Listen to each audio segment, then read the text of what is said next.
Good evening, ladies and gentlemen. I'm Burke, And I am Bird. and my opinion matters. Does it really, though? It does. Everybody tells me it doesn't, but I'm pretty sure it does. You know, that is why we made this channel. Yeah. If you look in the description box, our wives don't think our opinions matter. It's true. Every time, your opinion doesn't matter. I know. But sometimes I feel like it really does matter. So we made this channel to prove that my opinion matters. Indeed. Incidentally, the acronym for that is MOM. I guess that makes us mamas, boys. A little bit. Awesome. So, we just finished binging The Witcher. We haven't talked about it yet. I have some opinions. I finished the first 4 episodes. Oh, you haven't made it all the way through yet? No. Oh, no. I was up till like 2:30 Okay. watching it. I didn't feel like being up till 6:30. Do you want to do a two-parter and Let's talk do it. about the first 4? Let's do it. Okay, cool. Because I actually have more than enough to say about the first 4. Okay, awesome. Let me pull up my document here that I was using to write notes. Sounds good. I like half of what I wanted to say was about the ending too. Oh, this will be a challenge for you then. It will. So I'm gonna draw a line in my notes here.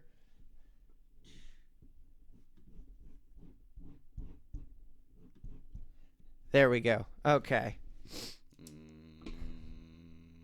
So, Go, gee whiz.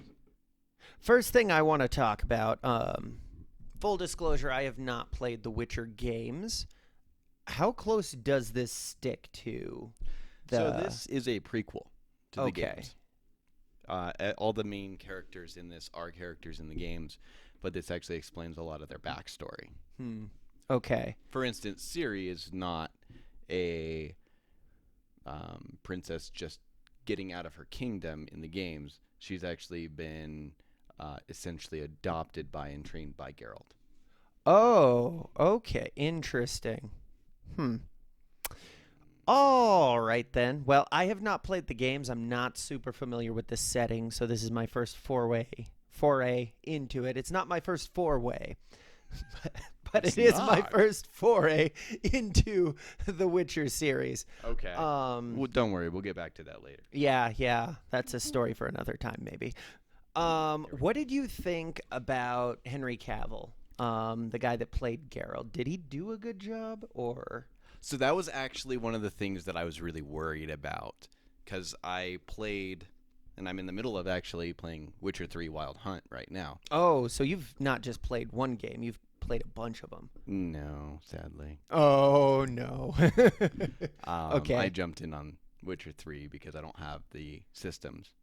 Oh, is that one of those that jumped systems? I'm really, really excited for the PS5 because it's supposed to be backwards compatible all the way to PS1, which would mean I get to play all of the Witchers. Okay, gotcha. How did you, though? Is this what Geralt is in the games? Or? Very much so. Okay. Actually, I was worried about it because I was like in the middle of playing and then I was going to watch it, and I was worried that I'd get pulled to one Geralt or another and then not be able to do the other one. Okay. And actually, he did a very, very good job, in my opinion, of embodying the Witcher from the games, while at the same time being his own distinct character. Okay, well, that's good. So I was not a huge fan of Henry in this role. I actually have my top 3 picks for people that could have played this character better. Please. Okay. So what do we know about Geralt? Okay, from what I can tell, this is kind of the stony guy that pretends to not have emotions. We should talk about that later because I think he does actually have emotions. That is something I wanted to talk about too. Because, well, actually, you know what? Let's just go ahead and talk about this now. They keep bringing up in the show that he's not supposed to have emotions, but he gets frustrated way too often. He gets angry way too often. These are emotions. Yes. Okay? And he regrets way too often. If you don't have emotions, I feel like you don't regret. I think it's part of the lore of this setting that Witchers don't have emotions. They actually do, but Geralt likes to encourage this myth. So it's almost like kayfabe. Yeah. I think it is a myth that he is propagating, that he has no emotions. I think he does, and he's just really bad at dealing with them. I don't know. What do you think about that? I don't know if we have a canon answer to this, but this is my headcanon theory. I like the play between canon and headcanon, by the way. Well done. Yes. I don't have a canon answer either. Thought it would be fun for us to talk about all of this stuff and give our opinions and then look up the canon when the series was done. And perhaps if you guys know, then you can put it in the comments down below where we are off, because I'm sure that we are. Yeah, we might be. Although I maintain that if we are wrong, or if I am wrong, it's not because I'm actually wrong. I'm actually right. Because my opinion matters. My opinion matters, and then your writers just don't know how to write a character without emotions. He's nowhere near robotic enough to be. He's not Spock. Yeah, Spock is somebody who's trying to kill his emotions, and we even learn that Spock has emotions later. Right. He just represses them. Geralt is way too fiery. We see disgust, we see anger, we see frustration, we see regret. These are all emotional places that we find him in. Like, none of them are very healthy, but these are emotions. Right. So I maintain that this is just a myth that he is propagating about Witchers. Anyway. My theory is actually very similar to yours. Oh, okay, shoot. My theory is that... So they have to undergo these trials and in the mutations, right? They've referenced that a few times. My theory is that Witchers have a reputation for being emotionless, as you have surmised. I have a feeling the trials and the mutations do blunt emotion a lot. I also think there's probably some element that goes on with their training where they're able to put aside emotion and do what needs to be done. But that does lead, obviously, to repression. My argument for him actually having emotion was at the end of episode 3. Okay. When he's just fought the Striga. Yes. And that was a good fight. That was a good fight. I like that one. But so Geralt's recovering, and he... Man, it's weird hearing my voice in there. So Geralt's recovering, and he keeps mentioning Renfri's name in his sleep. That's not something you do if you don't have emotions. Yeah. You don't obsess over that, especially unconsciously. I could see him, if he didn't actually have emotions, I could see when he's conscious him faking emotion. Okay. But the fact that he's doing it while unconscious tells me that the emotions are there, and it's more like you say, where he's not giving voice to them and he's not dealing with them. Yeah. Okay. I like it. I think either way we're kind of on the same page, where he is nowhere near robotic enough to not have emotions, which means he's kind of this badass stoic character. Right. I think stoic's a great word. Stoic. I think I have 3 actors that could have done this better. Okay, shoot. Vin Diesel in his prime. Okay. This character is trying to be Riddick. Okay, if you've seen... That. Oh, you're missing out. We might have to do a series on Riddick then. We might. This is basically aping Riddick. Now... Maybe I shouldn't say that, because, the stoic kind of walk through anything male character has been kind of an epic fantasy that men have had forever. Well, yeah. I think it actually probably goes back to John Wayne, so maybe I shouldn't say it's aping Riddick, but I think Vin Diesel would have been stoic, really good. It goes back to ancient Greece. Well, yeah. That ideal would go all the way back to be able to blunt emotion and do what needs to be done. Well, you could even bring up, like, Spartans here. Exactly. Yeah. But I think Vin Diesel would have been a great choice. I think Chris Hemsworth would have been awesome. He's got the charisma. See, here's the thing. I think he's too charismatic for Geralt. Well, I think that's what you need, though. I don't think Geralt is charismatic enough to carry a show. See, that's the thing about The Witcher, though. The character is written to not be very flashy, to not be like, if you follow at least the games, I'm hoping to get into the books here soon so I could confirm or deny it from that. But he's very understated overall. Yeah. It seems to be more of a political drama than it does all about him. It just is following it from his perspective. Yeah. Well, that's true. I feel like he gets overshadowed, though, is the thing. And that's not what you want for your titular character, you know? By whom? By Piglet. I can't even tell you how much better this show gets once Jennifer comes along. Although I turned subtitles on and I learned that it's actually spelled with a Y. I thought they were just saying it wrong. No, so it is It Yennefer. is Yennefer, I guess. But in my notes up until like episode 6, it's Jennifer. And I thought they were trying to have an accent. But I had to watch the whole thing with subtitles because it goes so loud, and I've had to watch it when my daughter's in bed. So I have to keep it really low, and then the dialogue always gets missed. So I feel like I'm watching an anime with subtitles. Yeah, something like that. But she is a far more interesting character than Geralt, and I think it comes down to the fact that there's nothing that charismatic or intriguing about him. We have seen Vin Diesel play this kind of role and still be charismatic and still carry a show basically on his own.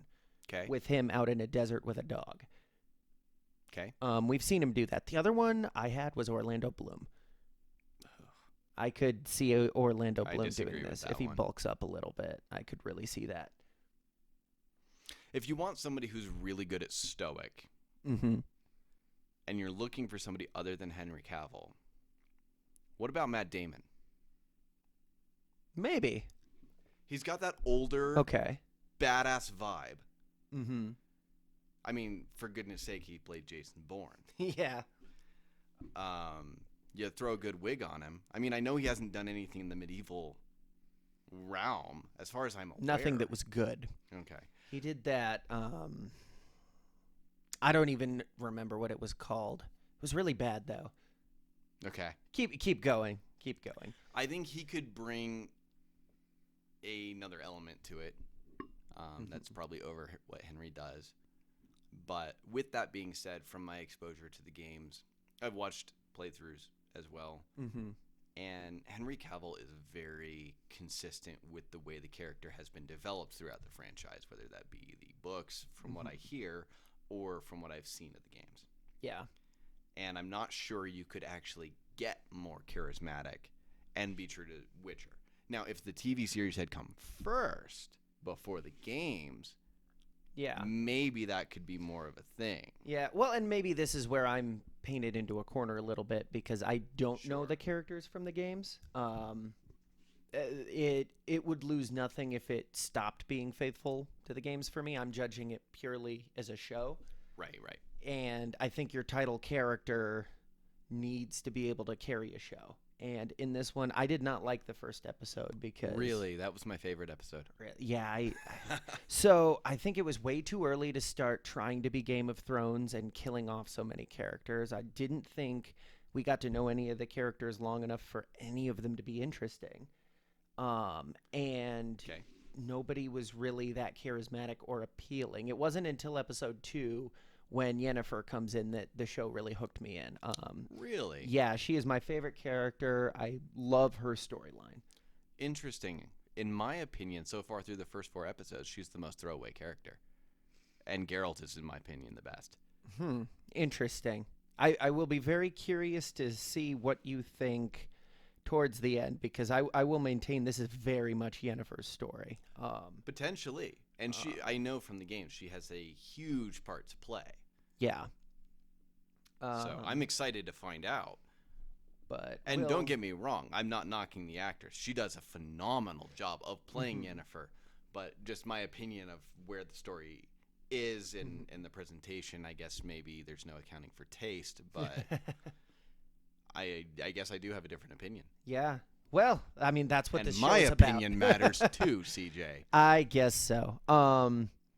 Well, I don't know. Even early on, though, I mean, she's the one with the rags to riches storyline. happening. You know, she's the one that kind of made the what do you call it, a Faustian bargain, and she's the one that got burned for it. Geralt really doesn't do a ton other than episodically hunt the monster of the week. She's the one whose character develops. We don't see Geralt's character change at all through the series all that much. I am looking forward to season 2. Hopefully they will address that and give him more of a backstory. Yeah. Well, they start to. I won't spoil anything, but towards the end they do start to work on a backstory for him. But his actual character doesn't change. He doesn't learn anything, you know.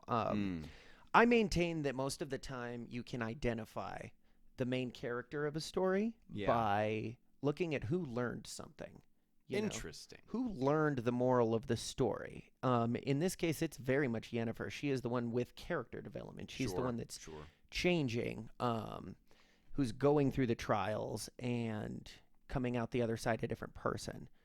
Geralt's character is kind of a consistent. But what did you think of Triss?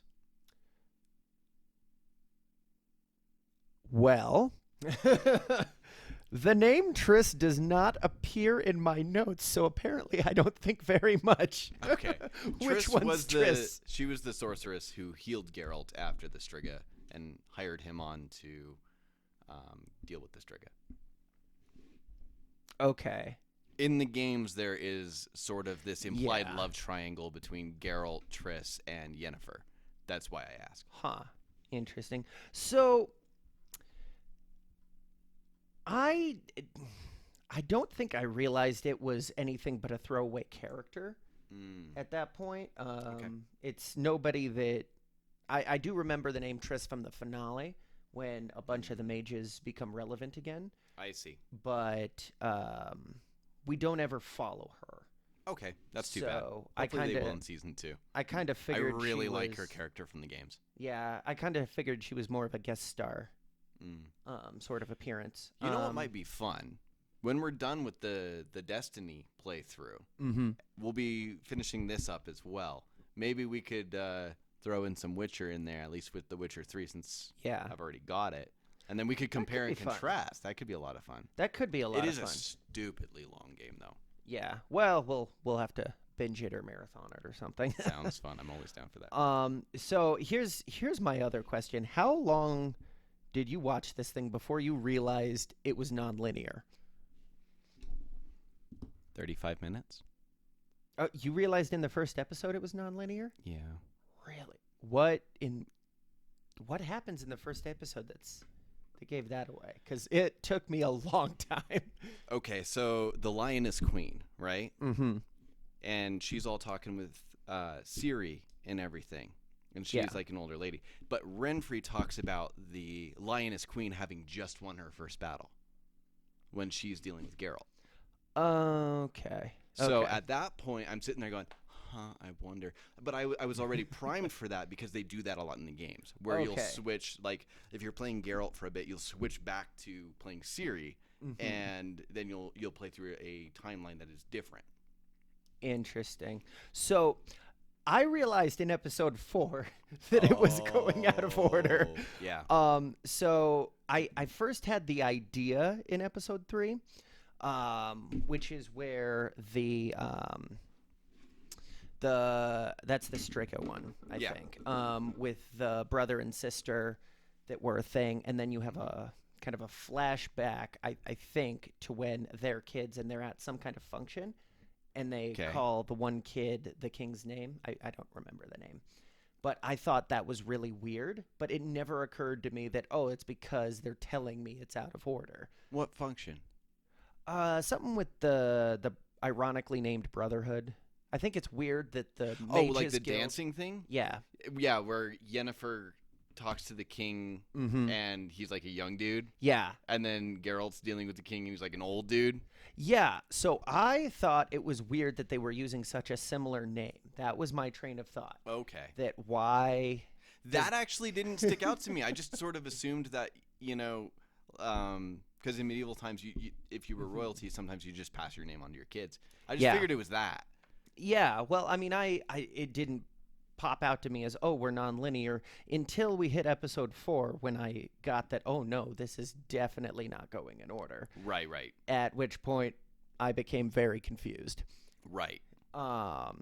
Which makes Renfrey's line in the first episode all the more relevant about you'll always remember the girl in the woods, or she'll always be with you, or something like that.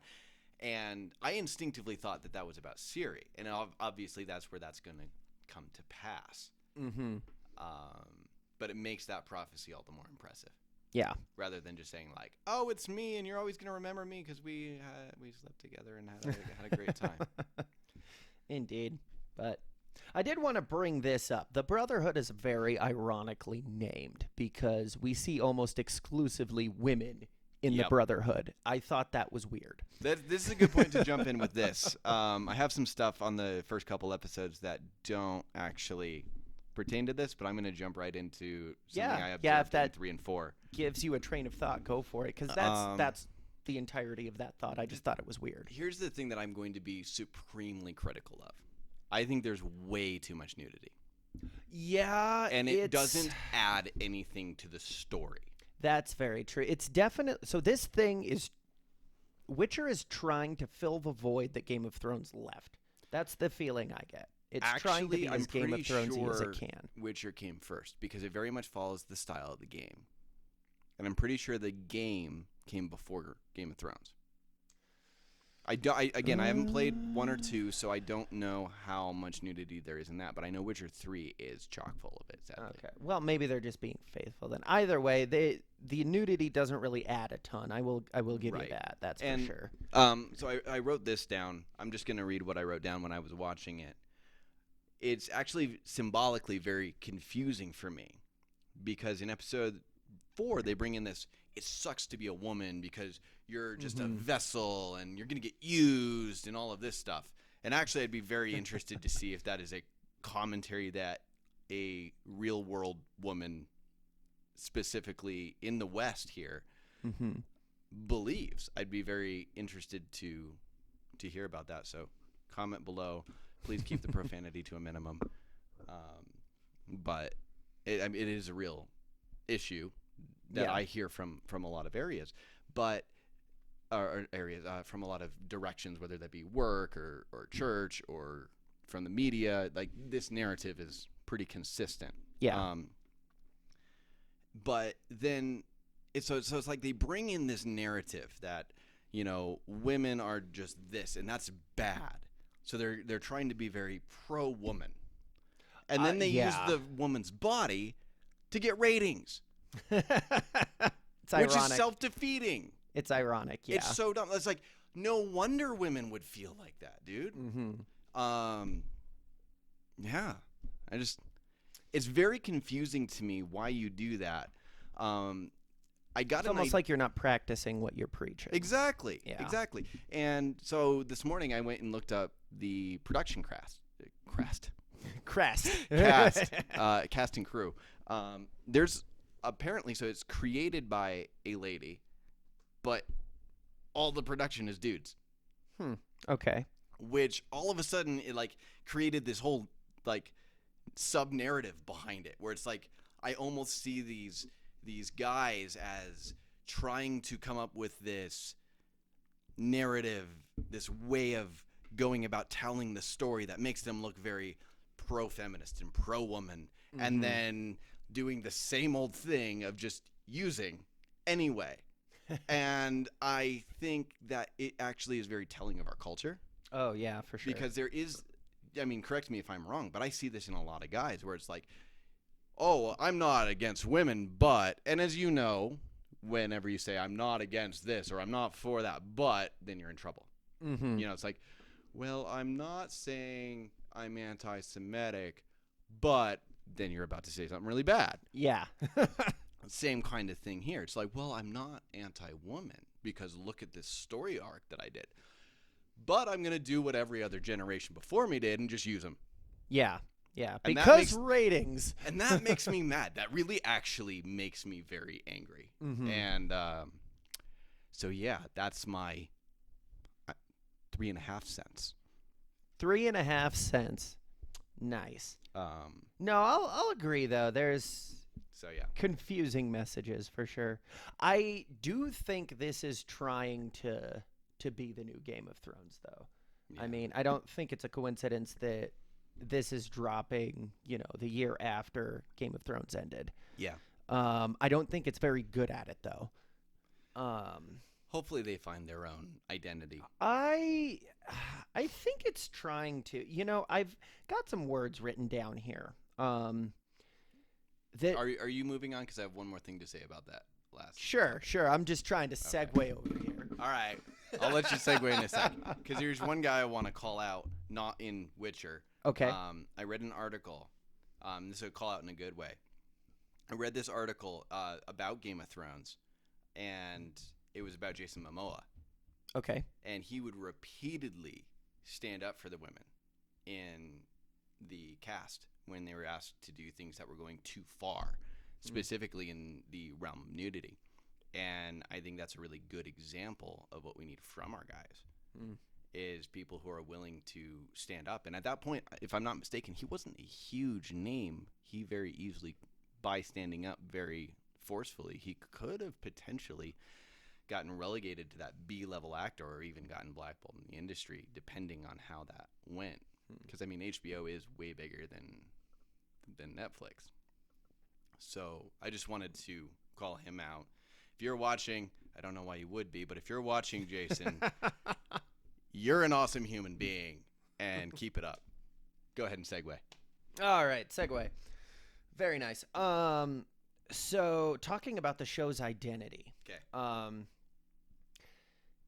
There are a lot of kind of modern day words they randomly throw into the vocabulary here. Okay.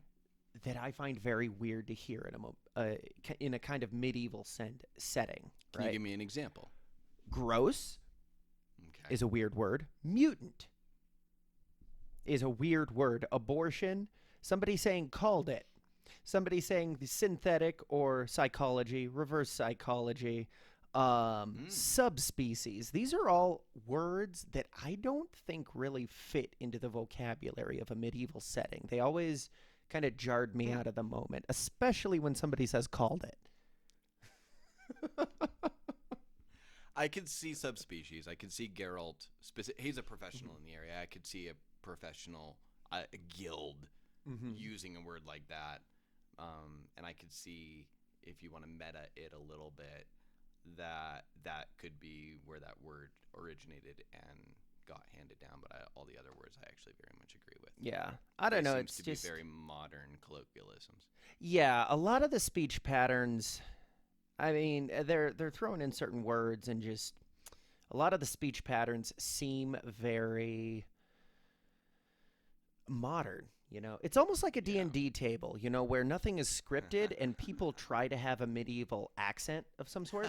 But because we don't use medieval speech patterns, people are just talking in ye olden accent, but saying things like called it or whatever. And I thought that was really interesting. The other Caldest thou it? Yeah. The other thing I thought was kind of telling, or well, maybe telling isn't the right word. The other thing that kind of breaks the reality of it for me is how active the women are in combat in this setting. We're talking about medieval combat here, not modern day combat where the development of gunpowder has kind of leveled the playing field out to where, women can more easily be in the military nowadays because, it just doesn't take as much. This is medieval combat where testosterone and muscles are a huge factor. Yeah. You even see them utilizing several times, specifically with Nilfgaard, this excessively strength-based, brutal style. Yeah. Yeah, and we see so many, lion women queens or Amazons or just a lot of, we talk all the time about the male power fantasy, right? I think this show kind of has a female power fantasy, if that's a thing. Yeah. There are warrior women all over the place that just kind of break the realism. And if it wants to do that, that's fine. But I think because at least I got the vibe that they were trying really hard to be the new Game of Thrones. And the reason Game of Thrones was Game of Thrones, at least in the beginning, was it was so gritty and so realistic. Yeah. Anybody could die. And, you know, they kind of took a warts and all approach to portraying a medieval world. You know, Yeah. This is a medieval world, warts and all. You know, this isn't the glamorized version of medieval life. Yeah. You know, this isn't the fantasy world. So I don't know. It's just a train of thought I had. It's not necessarily a bad thing. And hopefully that'll kind of develop into its own identity. I have heard this before. Mm-hmm. And it looks like we have to wrap up, so we'll just have some closing comments here. Okay. But I've heard this before, that it looks like a very well-narrated D&D campaign. The entire... Yeah. Whether it be the books, I've heard that about the books, I've heard that about the games, and now I'm hearing it about the TV series. So we may just have to suspend our disbelief in regard to that Mm-hmm. and deal with it as if they're... What do you want to say? As if in that world it makes sense. Yeah. All right. So let's wrap up. We should develop a rating system. Okay. So on the fly, let's go. 0 is average. You've got up to 10 and down to -10. So we've got 20 points to work with. Okay. I Give think me a movie or TV series that would be a 10 for you. Die Hard. Okay. I would say Lord of the Rings. Okay. I'll give you that one. That one's pure art. Right. Okay, so Lord of the Rings is your 10. Your -10 is Last Jedi. Speaking of Last Jedi. Never saw it.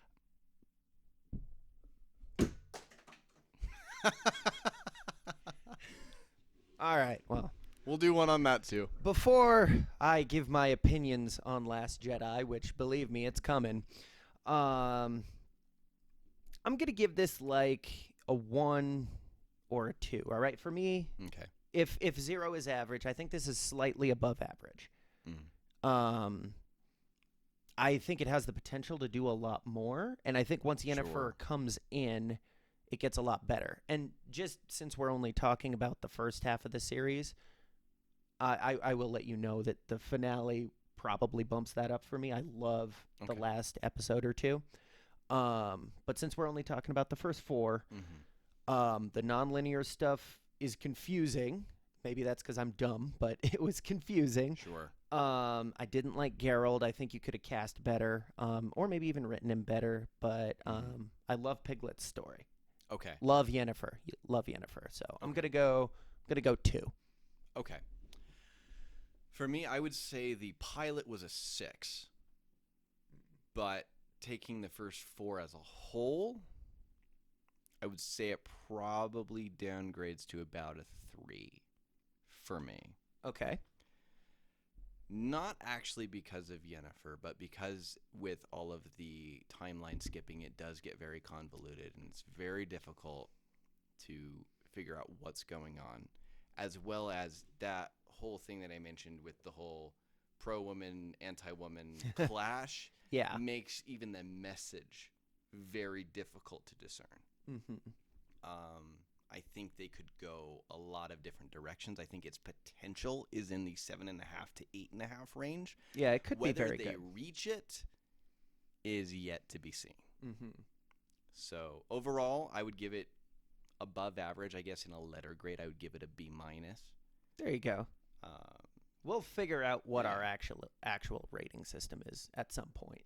Indeed. Probably off screen, but we're probably. spitballing right now. All right. Well, I think that about does it for today. That's all the time we've got. Thank you for tuning in. Comment, like, subscribe. Give us your ratings. Maybe we're terribly wrong. And give us the kinds of ratings you would like to see. Yeah, that'd be good. All right. Thanks so much. Have an excellent night or day or whatever it is.